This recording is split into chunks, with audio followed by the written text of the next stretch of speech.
Ito na po.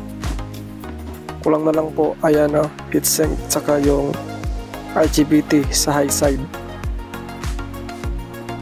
Para i-convert yung 380 volts DC to 220 volts or 110 volts AC. Diyan po sa apat na ano yan. Diyan po ilagay yung IGBT. So yan po yung IGBT.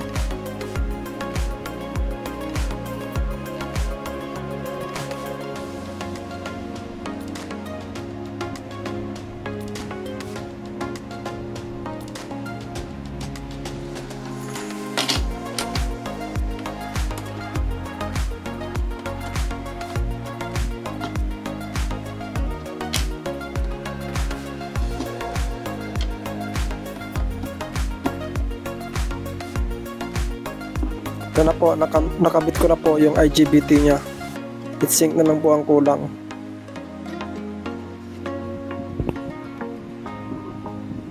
Heatsink na lang po. Yan po.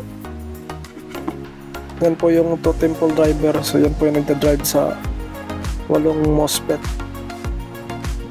Kaya kakonvert niya from DC to DC 380 volts. Yan po yung driver niya, SG3525 module.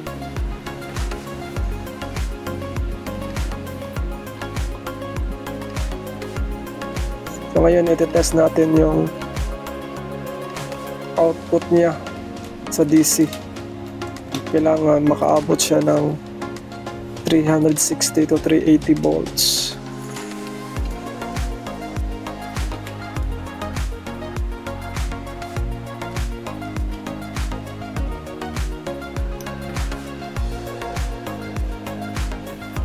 Sa 220 volts na output, dapat 360 to 380 volts. Sa 110, dapat 210 to 250 volts DC. So yan po, check natin.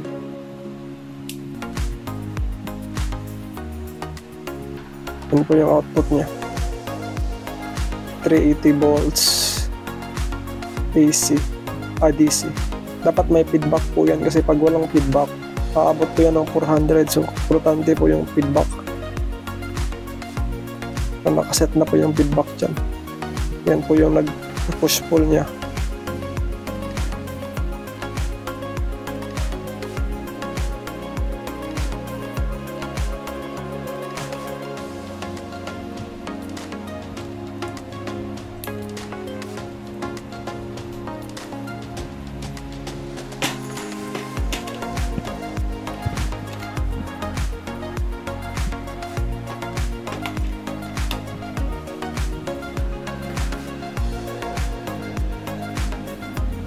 So yan po yung SPWM module na i-convert niya from DC to AC. So yan po. So i-test natin yung output waveform niya at saka yung output niya na voltahe. So yan, on na siya. Output niya ay 220 volts AC, tapos pure sine wave po siya. Ibig sabihin ng pure sine wave yan, pwede po yan sa mga induction heater, induction motor,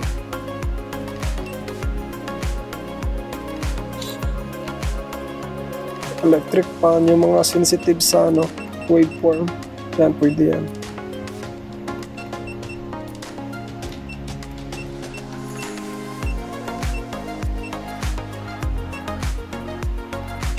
Yan, sine wave po siya yung output niya. So goods po yan sa mga TV na LCD, microwave, saka mga induction heater, pwede yan. Stable output po siya. Yan, natatest na po natin sa mataas na load. So ma-heatsink na po yan. So ang ginamit kong supply yung lang po, yung portable power station. So kinabit ko na po. Titest po natin yan sa load na 1000 watts plancha po siya, 110 volts.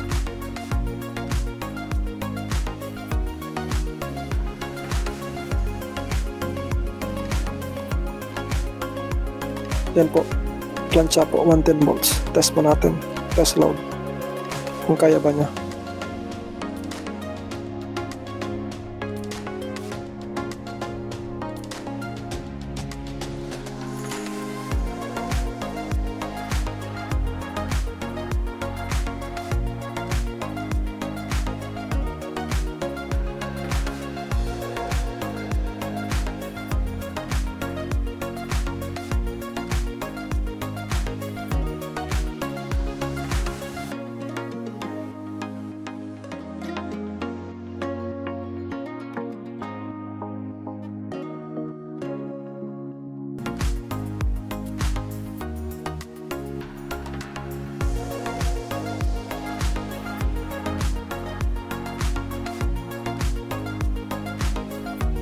So yan po, i-test na po natin. Yan, naka-on na po sa yung plancha. So yan po yung ano niya, output waveform.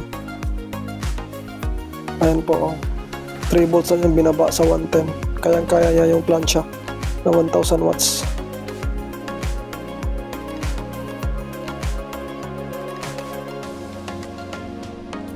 Napaka-okay po yung ginawa natin, kayang-kaya yung 1000 watts na load.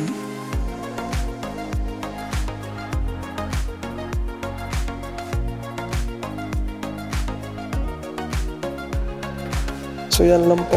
Yan po ang ano natin na making. Salamat po.